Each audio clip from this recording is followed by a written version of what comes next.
새로운 하루를 주셔서 감사를 드립니다. 어둠을 밝히는 태양처럼 우리 삶을 비추는 주의 빛을 기다리게 하시니 감사를 드립니다. 시편 기자는 눈을 들어 볼 때마다 자신의 도움을 천지를 지으신 여호와께만 온다고 고백하였습니다. 우리의 마음도 그러합니다. 때때로 우리는 하나님 아닌 다른 것들과 사람을 의지하기도 하지만 절체절명의 상황에서는 의지할 이가 주님밖에 없음을 고백합니다. 주님, 연약한 우리에게 강한 팔이 되어주시고 기댈 어깨가 되어주시고 피할 바위가 되어 주옵소서. 주님의 은혜가 아니면 살아갈 수 없는 우리들이오니 다시 한번 주의 은혜를 허락하여 주옵소서. 주님, 오늘 수술하는 성도님이 있습니다. 척추뼈를 잘라내고 척추에 있는 커다란 종양을 제거하는 수술입니다. 이미 마비 증상이 오고 있고 수술 후에 또 어떤 후유증이 있을지 알 수 없습니다. 그동안 병원도 여러 번 갔었지만 의사들은 별일 아니라고만 했기에 지금 이 상황이 더욱 안타깝습니다. 힘겨운 상황 속에서도 하나님을 신뢰한다는 성도님의 고백이 마음을 울립니다. 주님, 이 시간 좋은 치료자가 되어 주옵소서. 큰 수술이지만 주의 능력으로 수술이 잘 마치게 하여 주옵소서. 그래서 후유증 없이 다시 가족과 함께 행복한 일상을 누리실 수 있도록 주님 은혜를 베풀어 주옵소서. 어머님을 잃고 슬퍼하는 가정이 있습니다. 평생을 가족과 하나님의 나라를 위해 수고하신 고인을 천국 품으로 인도하여 주시고 어머님을 잃고 슬퍼하는 유족들의 눈물을 주여 닦아 주옵소서. 세상이 줄 수 없는 하늘의 위로를 허락하여 주시고 마지막까지 장례를 잘 마칠 수 있도록 하나님 선하게 인도하여 주옵소서. 이제 말씀을 통해 주님 뵙기를 원합니다. 우리 영혼의 길을 활짝 열게 하여 주시고 말씀을 통해 또 하루를 살아갈 수 있는 힘을 허락하여 주옵소서. 감사드리며 예수님 이름으로 기도드립니다. 아멘. 네, 오늘 우리에게 허락하여 주신 하나님의 말씀은 역대하 36장 1절에서 23절까지의 말씀입니다. 역대하 36장 1절에서 23절 한 절 한 절 교독하고 마지막 23절은 합독하겠습니다. 그 땅의 백성이 요시아의 아들 여호아스를 세워 그의 아버지를 대신하여 예루살렘에서 왕으로 삼으니 여호아스가 왕위에 오를 때 나이가 23세더라. 그가 예루살렘에서 다스린 지 석 달에 애굽 왕이 예루살렘에서 그의 왕위를 패하고 또 그 나라의 은 100달란트와 금 1달란트를 벌금으로 내게 하며 애굽 왕 느고가 또 그의 형제 엘리야김을 세워 유다와 예루살렘 왕으로 삼고 그의 이름을 고쳐 여호야김이라 하고 그의 형제 여호아스를 애굽으로 잡아갔더라. 여호야김이 왕위에 오를 때에 나이가 25세라. 예루살렘에서 11년 동안 다스리며 그의 하나님 여호와 보시기에 악을 행하였더라. 바벨론 왕 느부갓네살이 올라와서 그를 치고 그를 쇠사슬로 결박하여 바벨론으로 잡아가고 느부갓네살이 또 여호와의 전 기구들을 바벨론으로 가져다가 바벨론에 있는 자기 신당에 두었더라. 여호야김의 남은 사적과 그가 행한 모든 가증한 일들과 그에게 발견된 악행이 이스라엘과 유다 열왕기에 기록되니라. 그의 아들 여호야긴이 대신하여 왕이 되니라. 여호야긴이 왕위에 오를 때에 나이가 8세라. 예루살렘에서 석 달 열흘 동안 다스리며 여호와 보시기에 악을 행하였더라.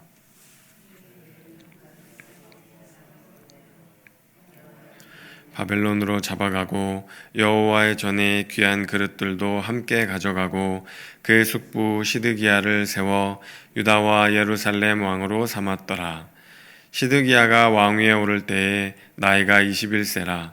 예루살렘에서 11년 동안을 다스리며 그의 하나님 여호와 보시기에 악을 행하고 선지자 예레미야가 여호와의 말씀으로 일러도 그 앞에서 겸손하지 아니하였으며 또한 느부갓네살 왕이 그를 그의 하나님을 가리켜 맹세하게 하였으나 그가 왕을 배반하고 목을 곧게 하며 마음을 완악하게 하여 이스라엘 하나님 여호와께로 돌아오지 아니하였고 모든 제사장들의 우두머리들과 백성도 크게 범죄하여 이방 모든 가증한 일을 따라서 여호와께서 예루살렘에 거룩하게 두신 그의 전을 더럽게 하였으며 그 조상들의 하나님 여호와께서 그의 백성과 그 거하시는 곳을 아끼사 부지런히 그의 사신들을 그 백성에게 보내어 이르셨으나 그의 백성이 하나님의 사신들을 비웃고 그의 말씀을 멸시하여 그의 선지자를 욕하여 여호와의 진노를 그의 백성에게 미치게 하여 회복할 수 없게 하였으므로 하나님이 갈대아 왕의 손에 그들을 다 넘기심에 그가 와서 그들의 성전에서 칼로 청년들을 죽이며 청년 남녀와 노인과 병약한 사람을 긍휼히 여기지 아니하였으며 또 하나님의 전에 대소 그릇들과 여호와의 전에 보물과 왕과 방백들의 보물을 다 바벨론으로 가져가고 또 하나님의 전을 불사르며 예루살렘 성벽을 헐며 그들의 모든 공실을 불사르며 그들의 모든 귀한 그릇들을 부수고 칼에서 살아남은 자를 그가 바벨론으로 사로잡아가매 무리가 거기서 갈대아 왕과 그의 자손의 노예가 되어 바사국이 통치할 때까지 이르니라. 이에 토지가 황폐하여 땅이 안식년을 누림같이 안식하여 70년을 지냈으니 여호와께서 예레미야의 입으로 하신 말씀이 이루어졌더라. 바사의 고레스 왕 원년에 여호와께서 예레미야의 입으로 하신 말씀을 이루시려고 여호와께서 바사의 고레스 왕의 마음을 감동시키시고 그가 온 나라에 공포도 하고 조소도 내려 이르되 다 함께 읽겠습니다. 바사왕 고레스가 이같이 말하노니 하늘의 신 여호와께서 세상 만국을 내게 주셨고 나에게 명령하여 유다 예루살렘에 성전을 건축하라 하셨나니 너희 중에 그의 백성된 자는 다 올라갈지어다. 너희 하나님 여호와께서 함께 하시기를 원하노라 하였더라. 아멘. 여러분 또 간밤에 평안하셨는지 모르겠습니다. 하나님께서 은혜와 평강을 허락해 주셔서 오늘 예배 드리신 모든 성도님들 가운데 함께하여 주시기를 소망합니다. 오늘 드디어 역대기의 마지막, 역대하의 마지막이기도 하고 역대기의 마지막 말씀을 살펴볼 차례입니다. 여러분 기억하시는지 모르겠지만 제가 역대하의 맨 처음 말씀인 1장 말씀을 매일 주심 때 설교로 나누었던 기억이 있습니다. 그러니까 역대하의 맨 처음을 제가 말씀을 나눴는데 또 맨 마지막을 또 말씀을 나눈다고 생각하니까 좀 뜻깊다 이런 생각이 듭니다. 역대하 1장 말씀을 시작할 때 제가 두 가지 역대기는 두 가지 말씀을 강조한다는 이야기를 드렸어요. 첫 번째는 뭐였냐면 예배를 강조한다. 역대기는 예배를 강조한다는 말씀을 드렸습니다. 그래서 역대기 말씀을 쭉 살펴보다 보면은 하나님과의 관계를 중시하면 하나님이 용서해 주세요. 회개하면 하나님이 용서해 주십니다. 다시 정신 차리고 예배드리고 하나님께 용서를 구하면 하나님이 심판을 면하게 해주시거나 구원해 주시거나 아니면 심판을 유보시키고 연기시켜 주시는 그런 내용들을 많이 이제 살펴보았습니다. 예배를 강조한다. 그래서 이제 성전에 대한 강조도 그래서 역대하 말씀에 많이 나왔던 것이죠. 둘째는 하나님의 약속, 언약을 강조한다는 말씀을 드렸습니다. 하나님께서 사무엘하 7장에 하셨던 그 약속, 다윗에게 주셨던 그 약속, 내가 다윗 너의 후손을 통해서 유다 왕국을 건설할 거야. 그리고 다윗 왕조를 영원토록 지켜 줄 거야. 견고하게 세울 거야. 이제 그런 약속을 해주셨는데 그 약속에 대한 이야기들이 이렇게 군데군데 나오고 그래서 하나님께서 여러 가지 상황 가운데서도 이 다윗 왕의 후손들은 다 죽지는 않게 그 후손들이 계속해서 살아남게끔 하나님께서 하시는 것들을 우리가 많이 살펴봤습니다. 그런데요, 이스라엘 사람들의 문제는 뭐였냐면은 이 약속을, 하나님께서 해주신 이 약속을 만병통치약이라고 생각을 한 거예요. 자기네들이 아무리 잘못하고 아무리 죄를 지어도 회개하지도 않고 우리는 망하지 않을 거야. 우리는 괜찮을 거야. 그 약속이 있으니까. 그렇게 수많은 죄악들을 저질러 놓고도 회개하지 않는 거죠. 왜냐하면 하나님은 어차피 우리를 안 망하게 하실 거니까. 그런 식으로 선민의식에 사로잡혀서 하나님의 말씀을 자기중심적으로 자기적으로 해석하고는 했습니다. 여러분, 근데 결국 어떻게 되죠? 우리가 모두가 다 아시다시피 결국 망해요. 망합니다. 그 만병통치약이라고 생각했던 그 말씀을 이스라엘 사람들이 잘못 생각하고 있었던 거죠. 오해하고 있었던 것이죠. 오늘 말씀에는 그 마지막이 기록되어 있습니다. 요시야 왕이 죽고요. 그 아들인 여호아하스가 왕이 되지만 어떻게 됩니까? 석 달 만에 폐위가 돼요. 석 달 만에 왕위의 자리에서 내려옵니다. 그 뒤로 여호야김이 왕이 되지만 하나님 보시기에 이 왕은 악했어요. 그래서 바벨론으로 사로잡혀 갑니다.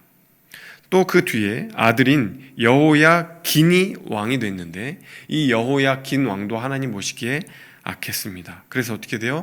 바벨론으로 사로잡혀 갑니다. 그 뒤에 삼촌인 시드기야가 왕이 되었는데 이 사람도 악했어요. 시드기야는 유다의 마지막 왕입니다. 이 사람은 어떻게 되었냐면 두 눈이 뽑혀요. 바벨론에 의해 두 눈이 뽑혀서 또 바벨론으로 사로잡혀 갑니다. 그 아들이 둘이 있는데 아들은 바벨론 군사들에 의해서 죽임을 당합니다. 시드기야와 그 아들들만 그렇게 된 게 아니고요. 가족들만 그렇게 된 게 아니고요. 나라 자체가 아예 쑥대밭이 됩니다. 예루살렘 성전이 이 시드기야 왕 때 불타 없어져요. 성전 모든 기구들, 제단 다 회파당합니다. 그뿐만 아니고요. 예루살렘에 살던 사람들, 젊은이, 노인, 여성들, 또 환자들, 병약한 사람들, 모든 사람들이 그 성전 안에서 칼에 의해 죽임을 당했다고 기록에 나와 있습니다. 아주 끔찍하고 잔혹한 일들이 일어난 거죠. 비극이죠. 절망이죠. 살아남은 사람들은 바벨론 포로로 또 끌려갑니다. 여러분, 나라를 잃은 사람에게, 백성에게 어떤 소망이 있을까요? 나라가 없어요. 나라를 잃은 백성에게는 희망이 없죠. 절망이죠. 다윗 왕조는 절대 망하지 않는다고 생각한 유대인들은 아마 당시에 엄청난 충격을 받았을 거예요. 어떻게 해야 되나 그런 생각을 했겠죠. 그런데 역대기는요, 여기서 안 끝납니다. 우리가 기독교인들에게 성경은, 구약 성경은 말라기에서 끝나잖아요. 역대기가 끝이 아니라 구약 성경의 끝이 말라기입니다. 그러니까 메시아를 기다리는 그런 말씀으로 이제 끝이 나죠. 그런데 유대인들의 성경의 맨 끝에는 어떤 성경이 놓여 있을까요? 어떤 책이 놓여 있을까요? 유대인들의 구약 성경 맨 끝은 역대기예요. 역대기. 그러니까 역대기의 맨 끝이 어떻게 되어 있느냐에 따라서 유대인들에게도 우리의 역사 기록이 이렇게 되어 있으니까 우리는 절망이다, 소망이다, 이렇게 이제 생각할 수 있어요. 근데 역대기의 맨 끝 구절 어떻게 기록하고 있는가? 오늘 36장 23절의 말씀을 저와 여러분이 함께 읽어보면 좋겠습니다. 23절. 바사왕 고레스가 이같이 말하노니 하늘의 신 여호와께서 세상 만국을 내게 주셨고 나에게 명령하여 유다 예루살렘에 성전을 건축하라 하셨나니 너희 중에 그의 백성 된 자는 다 올라갈지어다. 너희 하나님 여호와께서 함께 하시기를 원하노라 하였더라. 유다 예루살렘에 성전을 건축하라. 다 올라가서 예배를 드리고 성전을 건축하고 하나님께서 너희와 늘 함께하여 주시기를 내가 간절히 소망하노라. 이렇게 끝나는 거예요. 절망이 아니라 소망으로 끝납니다. 21절까지는 다 왕들이 악했고 무슨 죄를 저질렀고 그래서 너희가 망할 거야, 끌려갈 거야, 잡혀갈 거야, 성전이 불탈 거야, 막 이런 얘기만 하다가 절망적이고 비극적인 이야기만 하다가 갑자기 정반대의 이야기를 하는 거죠. 불타 없어진 성전이 아니라 성전을 다시 세울 거야. 포로로 잡혀갔던 사람들이 아니라 이제 다 돌아올 거야. 다 귀환할 거야. 올라가서, 여기 올라갈지어다라는 히브리어 표현이요, 실제로 히브리어도 올라라는 표현을 쓰거든요. 여러분, 히브리어 올라가 뭐냐면 번제예요. 번제. 너희가 예배드리게 될 거야. 예배를 회복할 수 있을 거야. 너희가 믿는 그 여호와 하나님께 예배드릴 수 있을 거야. 그런 이야기를 하는 거예요. 그리고 하나님이 너희와 늘 함께 하실 거라고 이방왕 고레스가 이야기를 하고 있는 거죠. 소망에 대해서 이야기를 하는 겁니다. 이제 절망이 아니라 소망이 있을 거야. 그동안 바벨론 포로 생활하면서 많이 아프고 힘들었겠지만 그럼에도 불구하고 하나님은 이스라엘 민족을 포기하거나 버리지 않으신다는 이야기를 하는 겁니다. 여러분, 이게 하나님의 본심입니다. 하나님의 본심. 비록 아프게 하실지언정 망하게 하시지는 않는 거죠. 역대기 말씀을 이제 마무리하면서 또 오늘 말씀을 묵상하면서 예전에 읽었던 인도 선교사님 이야기가 떠오르더라고요. 이 선교사님이 이제 인도에 아주 그 외진 곳에 가서 이제 선교 활동을 하셨어요. 근데 인도에서 참 기쁘게도 아들을 이제 출산하게 된 거예요. 여러분, 얼마나 기뻤겠어요? 선교지에서 아들을 이제 출산을 해서 너무 이제 기뻤는데, 기쁨도 잠시, 이 아들의 발이 이렇게 구부러진 거예요. 갓 태어난 아이의 발이 구부러진 거예요. 근데 이제 의사가 하는 말이, 이거는 웬만한 병원에서는 수술을 못 한다는 거예요. 아주 큰 대형 병원에 가야지만 수술할 수가 있는데 48시간 이내에 수술해야지 수술에 성공할 수 있다. 그러니까 아이가 이제 뼈가 굳기 전인 48시간 이내에 반드시 수술해야 된다. 골든타임 48시간이라는 거예요. 그런데 당시 인도의 의료 현황이 상황이 너무나 열악한 거예요. 도무지 48시간 이내에 어디 가서 수술할 수 있는 병원을 찾을 수가 없었던 거죠. 그래서 이 선교사님이 골든타임을 놓쳐요. 48시간 이내에 이 갓난 아이의 발을 수술을 못합니다. 그래서 결국 한 달 정도 이후에나 대학병원에서 수술을 받게 돼요. 무려 3번이나, 한 번이 아니라 그 갓난 아이의 발을 3번에 걸쳐서 큰 수술을 합니다. 수술을 마친 이후에 이제 어떻게 해야 될까? 수술 잘 마쳤을까? 이제 아빠가 선교사님이 걱정이 됐겠죠. 근데 의사 선생님이 이 선교사님을 부르더니 앞으로 선교사님 더 힘든 일을 해야 됩니다. 이 아이의 굽은 발을 펴기 위해서는 앞으로 수년 동안 이 아이의 구부러진 발을 피는 거를 아버지가 해주셔야 됩니다. 그 이야기를 하는 거예요. 그러니까 수술을 해도 완벽하게 펴지지는 않았던 거죠. 재활을 해야 되는데 그거를 매일같이 병 하나를 주면서 그 병에다 대고 아이의 발을 이렇게 피는 그거를 이제 집에서 매일같이 해줘야지만 된다. 이제 그 얘기를 하는 거예요. 그래서 이제 이 선교사님은 매일같이 이 아이를 갓난 아이 때부터 이 아이를 발을 이제 그 병에다 올려놓고 매일같이 이제 피는 거죠. 근데 이 아이가 그게 너무 고통스러운 거예요. 그래서 그걸 할 때마다 아이가 이제 자지러지면서 아빠 미워, 아빠가 나한테 어떻게 이럴 수가 있어. 맨날 이제 울면서 아빠를 이제 원망하는 거죠. 이 선교사님이 정말 다 그만두고 싶었던 적이 한두 번이 아니었다는 이야기를 해요. 아빠 미워. 수년 동안 그 아이가 그 떠듬떠듬한 말을 배우는 그 아이가 아빠 미워, 아빠 미워 매일같이 그 이야기를 하는 걸 들을 때마다 선교사님 마음이 얼마나 아팠겠어요. 그런데 수년 동안 그렇게 이제 하고 난 이후에 그 아이가 어떻게 됐을까요? 초등학교를 이제 입학할 즈음 해서 이 아이는 야구 경기를 할 수 있을 정도로 건강을 회복했다고 해요. 더 시간이 지나서는 테니스를 칠 수 있게 됐는데 저도 이게 정말 진짠가 이제 믿기지 않을 정도인데, 테니스 경기에 나가서 3년 동안 우승을 했대요. 어린 나이에. 그 발이 기형적으로 태어난 아이가. 그러면서 이 선교사님은 중요한 영적인 교훈을 깨닫습니다. 하나님, 우리가 성장하도록 우리를 바로잡으실 때가 있구나. 우리가 더 성장하기 위해서, 우리가 더 온전하도록 되기 위해서 하나님이 우리에게 아프지만, 고통스럽지만 우리를 바로잡으실 때가 있구나라는 깨달음을 얻습니다. 그러면서 이 선교사님은 이렇게 이야기를 하세요. 하나님은 우리를 아프게 하신다. 하지만 결코 상하게 하지는 않으신다. 하나님은 우리를 아프게 하실 때가 있지만 결코 우리를 상하게 하지는 않으신다. 그 자신의 아들에 대한 경험을 통하여서 이런 고백을 하셨습니다. 사랑하는 성도 여러분, 하나님이 우리를 아프게 하실 때가 있습니다. 고통스럽게 하실 때가 있습니다. 우리를 바로잡기 위해서, 그 선교사님이 그 아이의 발을 바로잡기 위해서처럼 우리의 영혼을, 우리의 육신을 때로는 고통스럽게 하실 때가 있습니다.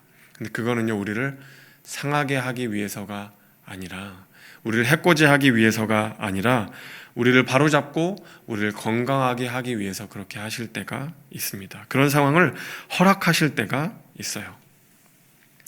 사랑하는 성도 여러분, 우리 성도님들 가운데도 지금 아픔과 힘겨운 시간을 지나가고 계시는 분들이 있을 수 있습니다. 오늘 말씀을 생각하며 하나님, 비록 아플지라도, 고통스러울지라도 우리를 상하게 하지 않으시는 그 주님의 마음을 헤아리며 지금 이 고통의 시간을 잘 이겨내고 잘 통과할 수 있도록 하나님 도와주십시오. 하나님 은혜 더하여 주십시오.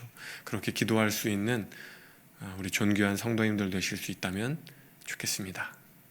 우리 함께 기도하면 좋겠습니다.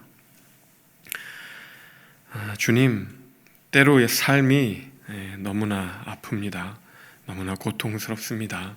인생이 쓰디쓰게 느껴지기도 합니다. 무엇 때문에 하나님께서 나에게 이런 아픔, 이런 고통 허락하여 주시는지 하나님께 볼멘 소리로, 원망스러운 목소리로 주님 앞에 따지며 기도할 때도 있습니다. 하지만 주님, 오늘 말씀처럼 주님께서는 우리를 아프게 하실지언정 상하게 하시려는 마음이 아님을 우리가 느낄 수 있게 도와주십시오.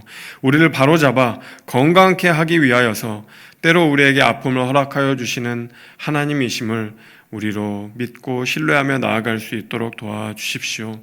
하나님, 나를 사랑하시는 하나님이라는 사실을 우리가 굳건하게 믿고 신뢰하며 기도할 수 있기를 원합니다.